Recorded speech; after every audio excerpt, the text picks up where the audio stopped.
Vamos abrir a palavra de Deus em Isaías 53. Estamos estudando a palavra de Deus de maneira sistemática, capítulo a capítulo, e hoje chegamos no capítulo 53. À medida que os irmãos forem encontrando o texto, eu peço a gentileza de se colocar em pé em referência à palavra de Deus. Eu vou ler os irmãos, por gentileza, acompanhem Isaías 53.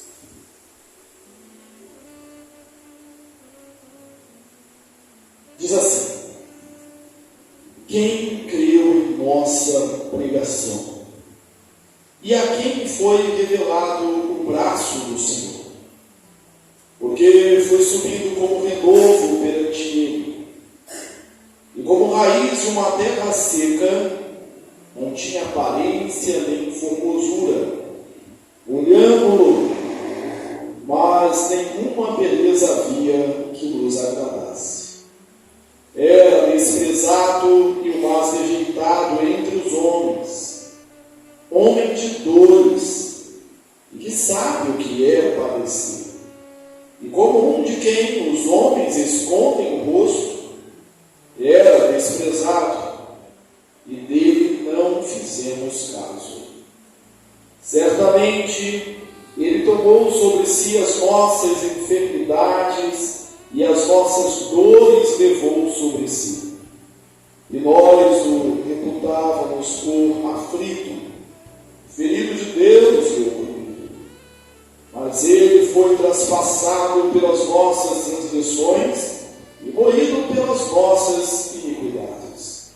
O castigo que nos traz a paz estava sobre ele, e pelas suas pisaduras fomos sarados.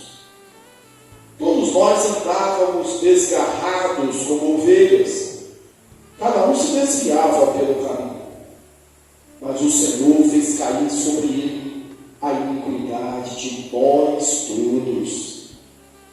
Ele foi oprimido e humilhado, mas não abriu a boca. Como cordeiro foi levado ao matadouro, e como ovelha muda perante os seus tosquiadores, ele não abriu a boca. Por juízo, o opressor foi arrebatado, e de sua linhagem, quem dele cogitou? Porquanto foi cortado da terra dos viventes, e por causa da transgressão do meu povo foi ele ferido. Destinaram a sepultura com os perversos, mas como o rico esteve na sua morte, posto que nunca fez injustiça, nem dolo algum se achou em sua boca. Todavia, ao Senhor agradou moê-lo, fazendo-o enfermar. Quando der ele a sua alma como oferta pelo pecado, verá sua posteridade e prolongará os seus dias, e a vontade do Senhor prosperará nas suas mãos. Ele verá o fruto do penoso trabalho de sua alma e ficará satisfeito. O meu servo, o justo, com o seu conhecimento, justificará muitos, porque as iniquidades deles levará sobre si. Por isso, eu lhe darei muitos como a sua parte, e com os poderosos repartirá ele o despojo.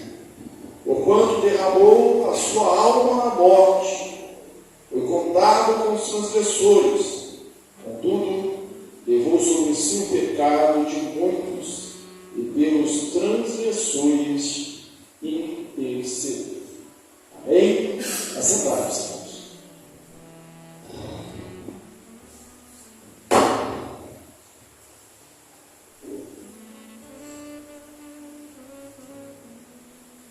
Amém. Possivelmente, esse texto é um dos mais conhecidos de profetas antes. O livro do profeta Isaías é o segundo livro mais citado no Novo Testamento. É o segundo livro Antigo Testamento, mais citado no Novo Testamento. O primeiro é Salmos. E esse texto de Isaías 53 é citado algumas vezes no Novo Testamento. Parece não haver uma interrupção entre o capítulo 52 e o capítulo 53. Você deve estar lembrado que no capítulo 52 nós falamos sobre o Senhor desde todo o seu braço. Ou seja, o Senhor está pronto para a peleja, está pronto para guerrear por mim, por você, para nos dar as vitórias, porque a nossa vitória vem do Senhor. Um capítulo antes ainda, ele vai dizer aqui, Senhor, revela de novo o seu braço. Significando, revela de novo, Senhor, o seu poder. Opera de novo, Senhor. Faz de novo, Senhor. A gente viu isso. E lembrando de um contexto bíblico, ele vai falar também assim, quão formosos, isso é no capítulo 52, quão formosos são sobre os montes os pés dos que anunciam boas novas. São os atalaias, celebram. E nós temos, olha, aqui um contexto quando o exército ele está na guerra e todo exército tinha, além de seus soldados, aqueles que eram corredores, porque não tinha caixa postal, não tinha WhatsApp, não tinha rádio. A forma de comunicar era um corredor vindo à cidade e trazendo a notícia boa ou má. Via de regra, aquele que era portador da má notícia morria. Justo ou não, era isso que acontecia. E o portador de boas novas era ovacionado, era aplaudido, era bem quisto. Por quê? Porque está trazendo a notícia de paz. O quão formosos são os montes, são os pés daqueles que anunciam as boas novas.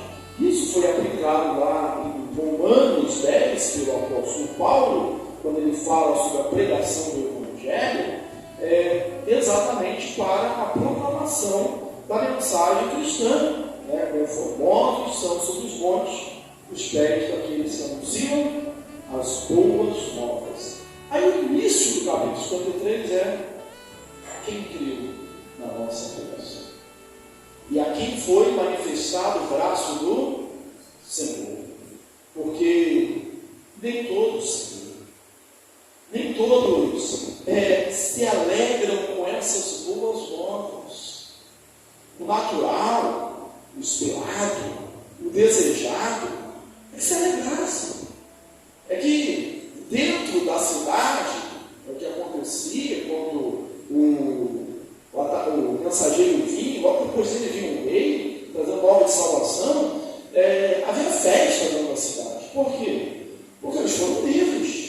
Porque o inimigo não vai avançar, não vai tomar a cidade, todos vão viver. Então havia festa. Isso é natural. E quando se anuncia que Jesus venceu a morte, que a vida eterna está garantida, que o decreto de dívida que era sobre você foi rasgado na cruz do Calvário, que Jesus tomou as chaves da morte, do inferno, que ele tem essas chaves da morte, do inferno, ele venceu, ele com o sopro da sua boca destrói o homem da iniquidade, que a vitória do Senhor é certa. Deveria haver júbilo, deveria haver aceitação, deveria haver contentamento. Lembrando aqui do estudo de quarta-feira, deviam todos fazer como aqueles samaritanos que, unânimes, atendiam a pregação de Filipe. Mas nem sempre pensa. Ou podemos até arriscar dizer que a maioria das vezes não é isso que acontece. Por isso o profeta pergunta: quem creu na nossa pregação? Se você lembrar do que já expusemos aqui, aquela vocação de Isaías lá no capítulo 6, quando no ano da morte do rei Uzias, o Senhor assentado, mal sobre o trono, e a visão vai sendo descrita, e dado momento ele pergunta: a quem enviarei? A quem quem há de ir por nós? E o profeta responde: eis aqui, envia-me a mim. E aí o Senhor falou: vai, diz esse povo, que eu endurecerei o coração desse povo.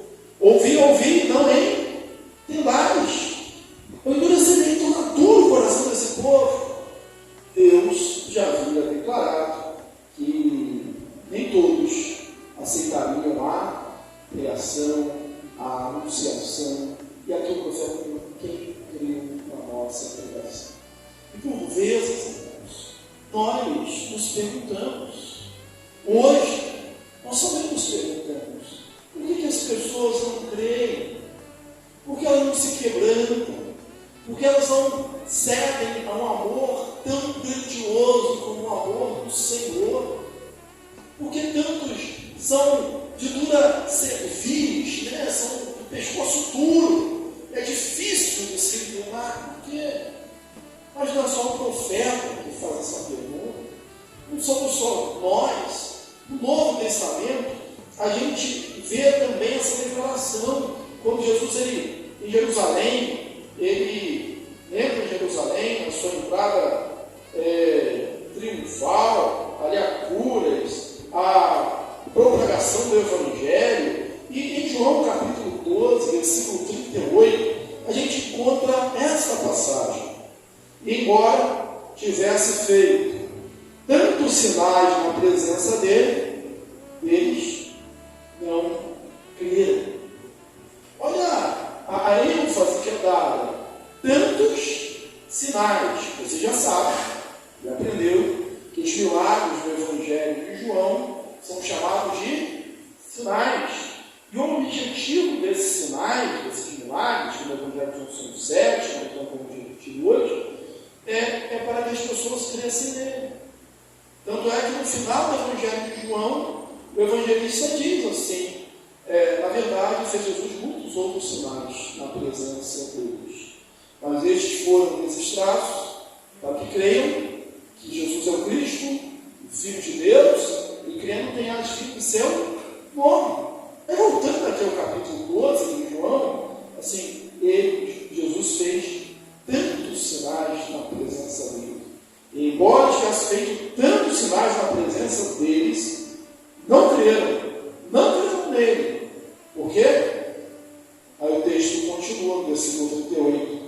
Para que se cumprisse a palavra do profeta Isaías, que diz: Senhor, quem creu na nossa pregação e a quem foi revelado o braço do Senhor? Será que foi falta de sabedoria? Não, Jesus falava com sabedoria. Os próprios fariseus, os escribas, testemunharam este fala como quem tem sabedoria, como quem tem autoridade. Era falta de manifestação de poder? Não era. O texto aqui nos revela que, embora ele tivesse feito muitos sinais perto dele, na presença dele, eles não acreditaram, continuavam insensíveis. Para quê? Para que se cumprisse a palavra do profeta Isaías, que diz: Senhor, quem creu na nossa pregação e a quem foi manifestado o braço do Senhor. Nós já citamos na mensagem passada, hoje já tem uma dica também, de Romanos 10. Romanos 10, a partir do versículo 9, vai dizer assim: se com a tua boca confessares que Jesus é o Senhor, e no seu coração creres que Deus o ressuscitou dentre os mortos, serás salvo. E aí ele continua no seu argumento, o apóstolo Paulo: mas como crerão naquele de que nada ouviram? Como pregarão se não forem enviados? Como crerão se para quem prega? Como pregarão se não forem enviados?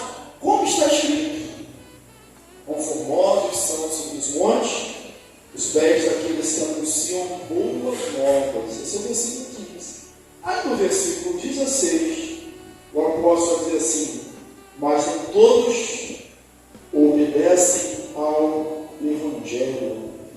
Ou melhor, mas nem todos obedeceram ao Evangelho, pois Isaías diz: Senhor, quem acreditou na nossa pregação? Então, quando a igreja hoje questiona, porque há algumas ocasiões, irmãos, que nós queremos viver como uma empresa, não é isso? Buscando, em busca de resultados, querendo, né, isso como se fosse uma matemática.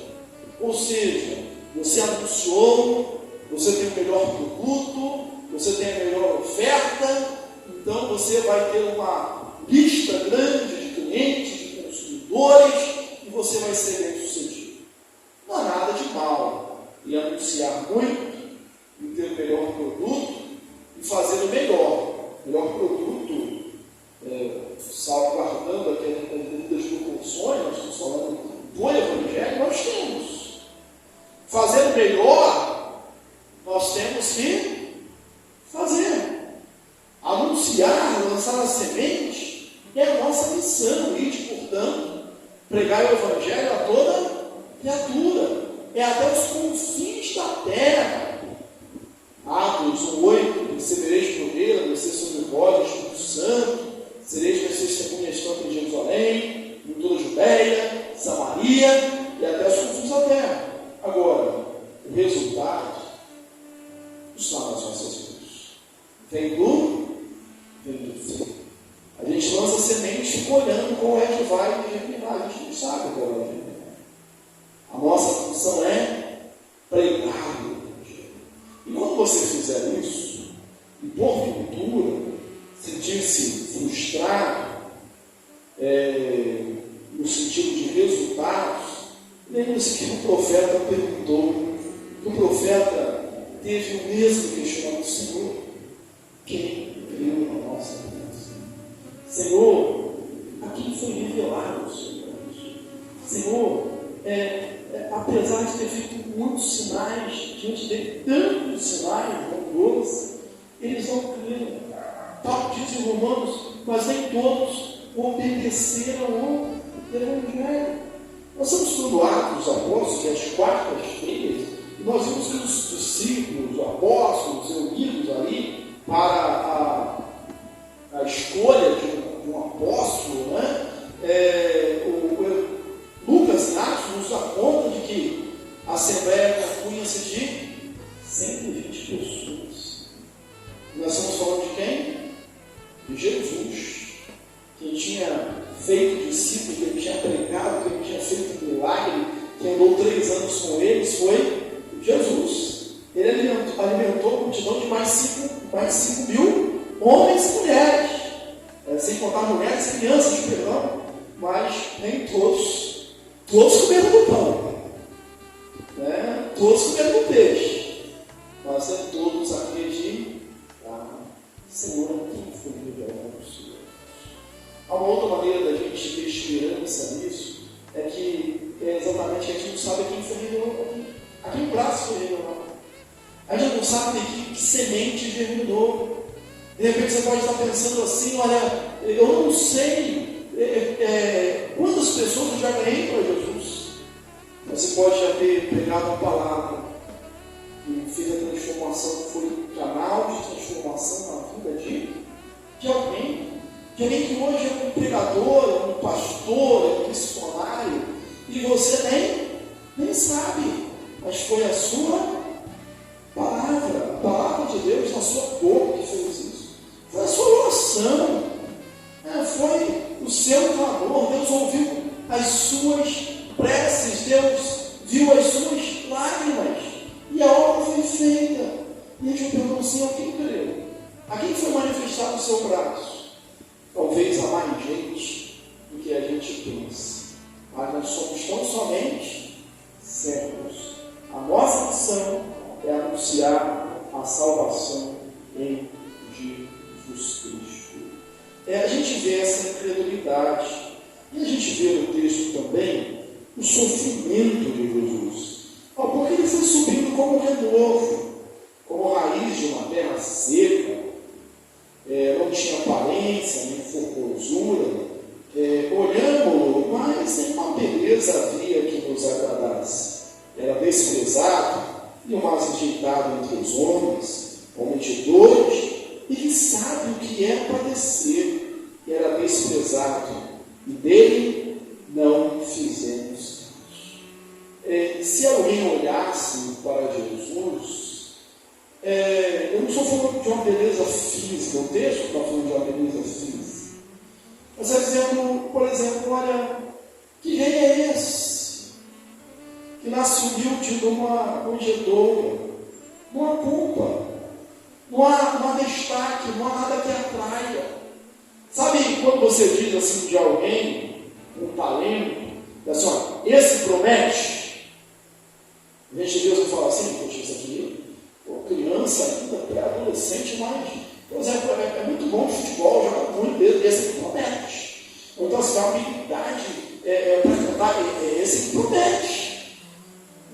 De Jesus, irmãos, pela sua origem, pelo seu nascimento, pela sua simplicidade, não havia aplausos, não havia plateia, não havia torcida, não havia gente dizendo esse aqui se promete. Tanto é que há uma expressão bem paradigmática que foi usada assim, ó, no caso de Nazaré, pode vir alguma coisa boa? Daí que o outro respondeu, venho ver, porque não prometia. Não prometia. Não havia essa expectativa aos olhos dos humanos, porque Deus já tinha escolhido, já tinha sido sacrificado, oferecido antes da fundação do mundo. Mas aos olhos humanos não. E você que pensa assim, olha, eu estou sendo desprezado, eu sou o mais desprezado dos homens. Meu irmão, você não pode requerer esse título para você, porque esse título já é de Jesus. Eu sou o mais sofredor. Não, você não é o mais sofredor. Você não pode ser, é impossível que você seja. Porque o mais desprezado, o que mais sofreu, o homem de dores, e que sabe o que é padecer. E esse foi Jesus. Não é você. Não é você. Às vezes a gente tem aquele sentimento de autocomiseração, eu sofro, e a gente deveria deixar isso de lado, porque Jesus tomou sobre si as nossas dores, tomou os nossos pecados, o castigo que nos traz a paz estava sobre ele. É um questionamento. Quem foi que levou Jesus para a cruz? É bom a gente destacar aqui que essa profecia de Isaías, você já está contextualizado com isso, foi cerca de 700 anos antes de Jesus. E a gente que lê o texto, a gente hoje não se espanta, porque a gente vive depois de Cristo. Mas se você observar o texto, ele é 700 anos, ele está escrevendo no passado.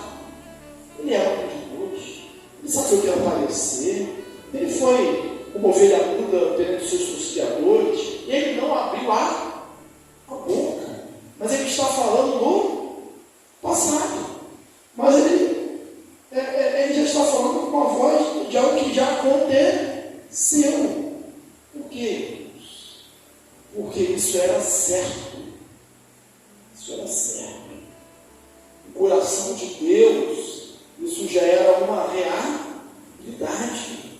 Como a volta de Jesus hoje mesmo na escola local, mas tem aquela pessoa que diz, olha, desde que eu sou criança, né, as pessoas, a vovó, eu vou falar da volta de Jesus, isso não é mais não.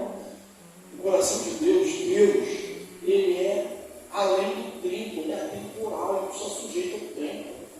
É uma forma humana da gente entender que ela, que 1000 anos para Deus, é como um dia como 1000 anos. Então, quer dizer, Deus não está sujeito ao tempo como nós. Né? Jesus é descrito aqui nesse mesmo livro de Isaías como o Pai da eternidade. Então já é uma realidade, não há dúvida dúvidas.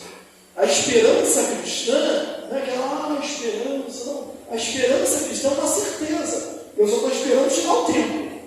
Mas é uma certeza, é um fato concreto. Né? Porque Deus é um Deus que não muda. Aí, irmãos, a gente pergunta: será que foi a fúria, né, dos homens ímpios, dos fariseus, dos saduceus, dos escribas? Né? Será que foi a covardia de Pôncio Pilatos que lavou as suas mãos, né, a zombaria de Herodes Antipas? Né? Será que foi por causa daqueles homens que foram subornados, malfeitores, para testemunhar contra ele? Será que foi por isso? A gente sabe que o julgamento de Jesus foi totalmente irregular, mas foi por isso, só por isso. Segundo esse texto, foi por sua causa. Por sua causa. Foi por minha causa. Certamente ele tomou sobre si as nossas enfermidades e as nossas dores levou sobre si. E nós nos reputávamos por aflito, feito de Deus, oprimido, mas ele foi transpassado pelas nossas transgressões. O castigo que nos traz a paz estava sobre ele, e pelas suas pisaduras nós fomos curados, nós fomos salvos. Foi por minha causa, por sua causa, foi por nossa causa. Não foi apenas por causa de um erro judicial, foi por minha causa, por causa dos meus pecados, dos seus pecados. O apóstolo Pedro, ele retrata isso de maneira muito clara na sua primeira carta, no capítulo 2, versículo 24, quando ele diz assim: carregando ele mesmo em seu corpo, sobre o madeiro, os nossos pecados, para que nós, mortos para os pecados, vivamos para a justiça. Por suas chagas, fomos curados. Eu lembro de um cântico de um antigo que dizia assim: olha, só lembro dessa parte, não vou cantar, vou recitar, porque para cantar tem que ter assim, um contrato muito bom, né? Porque eu canto muito bem, então não vou cantar aqui sem contrato, né? Então, mas assim, por fora, não sei o que vocês estão vendo, por fora só via madeira, mas por dentro estavam meus pecados. A cruz foi a mais pesada. Não é que ela era mais pesada do que as outras, mas não era um peso físico, mas era um peso espiritual. Por fora só via madeira, mas por dentro estavam os meus pecados. Quando ele orou no Getsemane: Pai, se possível, passa de mim esse cálice. Era só das chibatadas que eu estava falando, as chibatadas, dessa humilhação, da dor física ou emocional. É porque ele sabia que estaria carregando os pecados de todos, que ele estava sendo desprezado pelo próprio Deus. E a dor maior que a gente pode sentir é do desamparo, do abandono. E naquela cruz, no ato de dor e agonia, uma das 7 palavras da cruz foi: Deus meu, por que me desamparas? Jesus foi desamparado na cruz do Calvário, foi abandonado pelo Pai, para que você não fosse hoje abandonado. Ele foi pisado, para que você não fosse pisado. Ele foi esmagado, para que você não fosse esmagado. Ele morreu, para que você não morresse eternamente, mas tivesse a vida eterna. Ele sofreu, para que você hoje não precisasse mais sofrer essa dor da separação de Deus. E aí dá vontade de voltar com isso no texto, diante dessa mensagem do nosso Senhor, quem creu na nossa pregação, e a quem foi manifestado o braço do Senhor. E aí, mais uma vez, ele vai dizer fazer da nossa situação. Olha o versículo 6, né? Versículo 7 fala da sua humilhação. Ele foi oprimido, foi humilhado, mas não abriu a boca. Como cordeiro foi levado para o matadouro, e como ovelha do seu passeador, ele não abre a boca. Olha o versículo 6. Todos nós andávamos desgarrados como ovelhas. Cada um se desviava pelo seu caminho. Mas o Senhor fez cair sobre ele a iniquidade de nós todos. Todos nós. Você lembra do período dos juízes? Período dos juízes.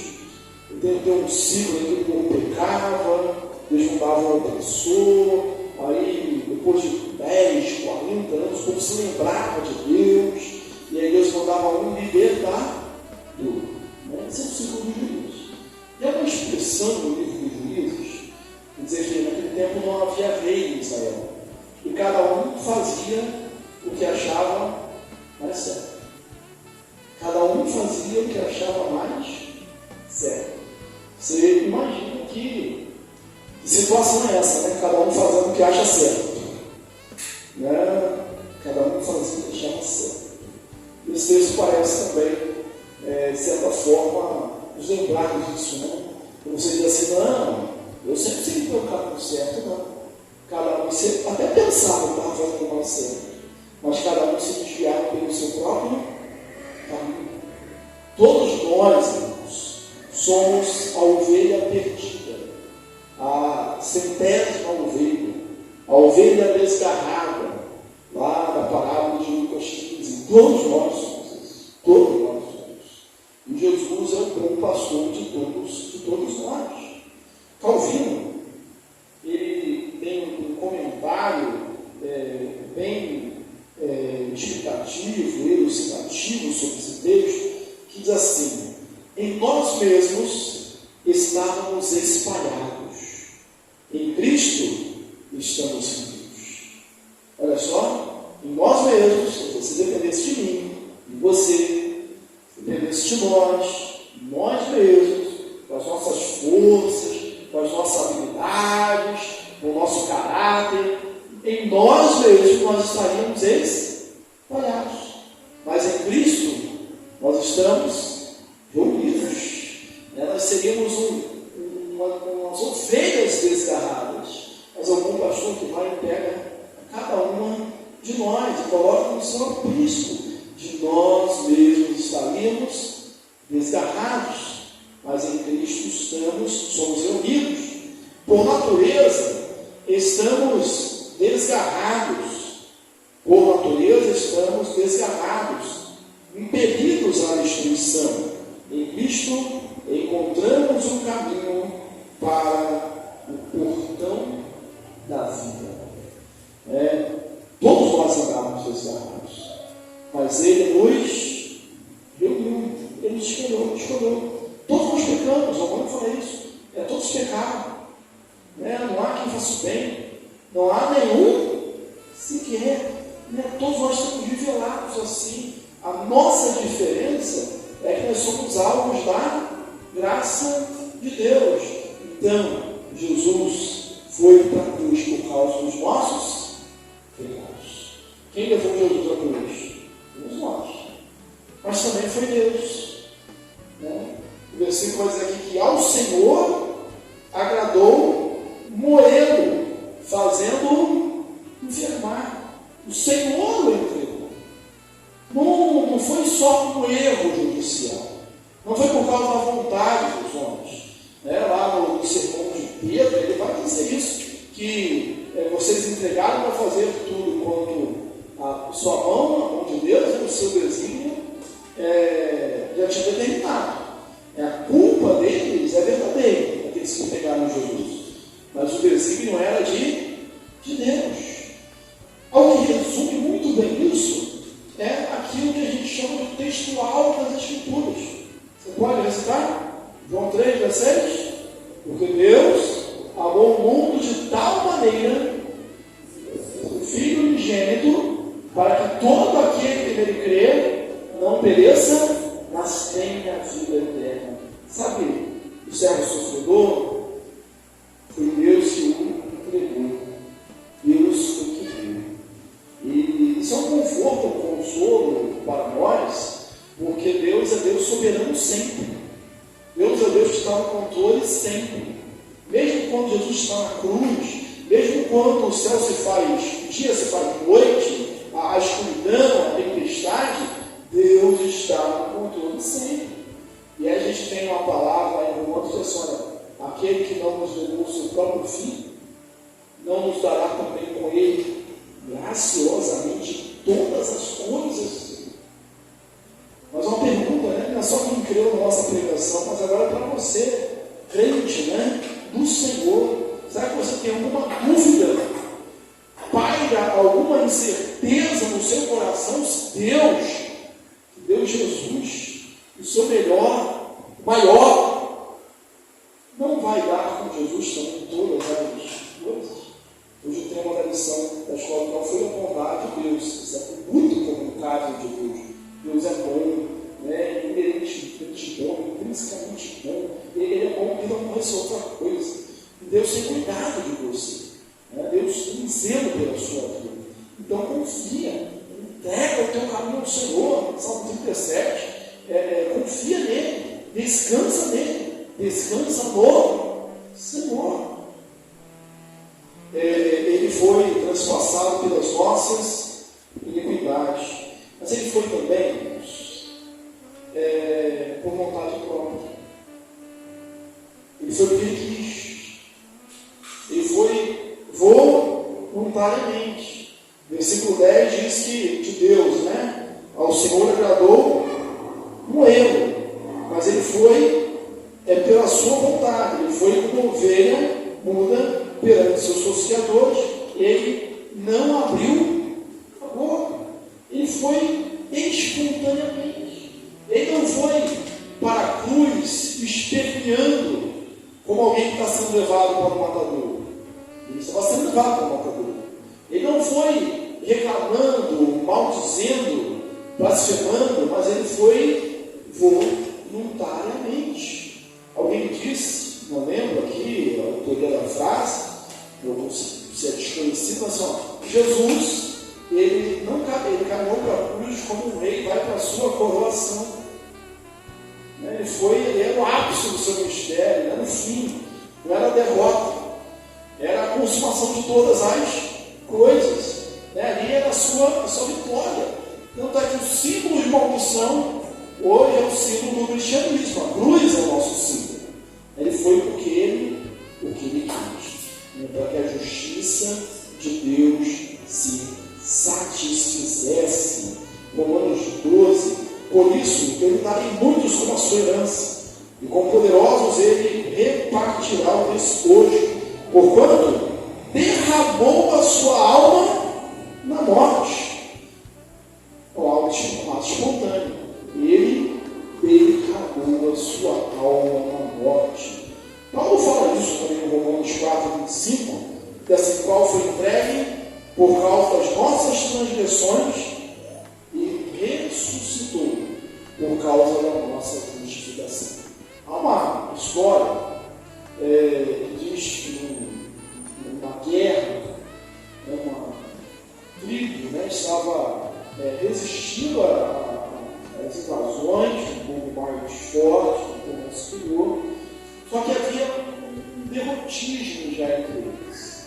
E aí o líder, que já estava há 30 anos ali resistindo aos ataques, ele deu uma sentença. Ele falou assim: se alguém for propor algum termo de paz, algum acordo de rendição para o inimigo, se for descoberto, vai ser punido com 100 chibatadas. E um belo dia, alguém foi pego. Alguém foi achado culpado. E quando foi revelado o nome dessa pessoa culpada, o líder da tribo descobriu que não era nada mais, nada menos do que a sua própria mãe. Ele se trancou por alguns dias, oração, meditação, jejum, Depois de 3 dias apareceu um semblante caído, como se tivesse morto, pela tristeza, pelo tempo sem se alimentar, e ordenou ao carrasco para começar a aplicação da sentença, da pena. Uma chicotada, 2 chicotadas, sua mãe, 3 chicotadas, 4 chicotadas. Na 5ª chicotada, ele gritou alto, pai, tirou a sua camisa, mandou tirar a sua mãe daquele lugar do açoite e se colocou no lugar, com recomendações ao carrasco de que não aliviasse o braço, e recebeu de 95 chibatadas e resfungos. Com Jesus, a única diferença é que ele recebe todas as chibatadas. Era necessário que se cumprisse a lei. O salário do pecado é a morte. Nós pecamos. O pecado de Adão e Eva foi a consequência, foi a morte. No dia que ele comer, certamente morrerá. Sai do paraíso, portas fechadas, anjos com espadas impedindo o seu regresso. Olha, não há outro meio, nós somos culpados. Mas ele paga o preço da nossa culpa. Esse é uma expiação de Jesus. E aí, irmãos, para concluir, ele vai dizer, por isso, pelo versículo 11 e 12, você vai ver o fruto, você vai ver o resultado disso. Eu vou perguntar, qual é o resultado disso? Qual é a recompensa? Ele verá o fruto do seu penoso trabalho. Ele, Jesus, o meu servo justo, com seu conhecimento justificará muitos, porque a iniquidade dele levará sobre si. Por isso eu lhe darei muitos como a sua parte, e ele, com poderoso, repartirá ele o despojo, porquanto derramou a sua alma na morte. Foi contado com os transgressores, contudo, levou sobre si o pecado de muitos, e pelos transgressores intercedeu. Qual é o fruto do penoso trabalho de Jesus? Qual o fruto que ele fez? Qual é o seu despojo? Qual é o seu pagamento? Despojos é o pagamento do soldado da guerra, vitorioso. Qual é o despojo de Jesus? Olha aí para o seu irmão. Olha para o seu irmão e fala para ele, ó, você é o fruto do penoso trabalho de Jesus. Você é o fruto do penoso trabalho de Jesus. Você é a recompensa de Jesus. Você é o resultado da obra de Jesus na cruz do Calvário. Você é por isso que nós cantamos diversas vezes que você tem valor. Você é o fruto do penoso trabalho de Jesus. Ele se contempla, ele se deleita, ele se alegra em você. Foi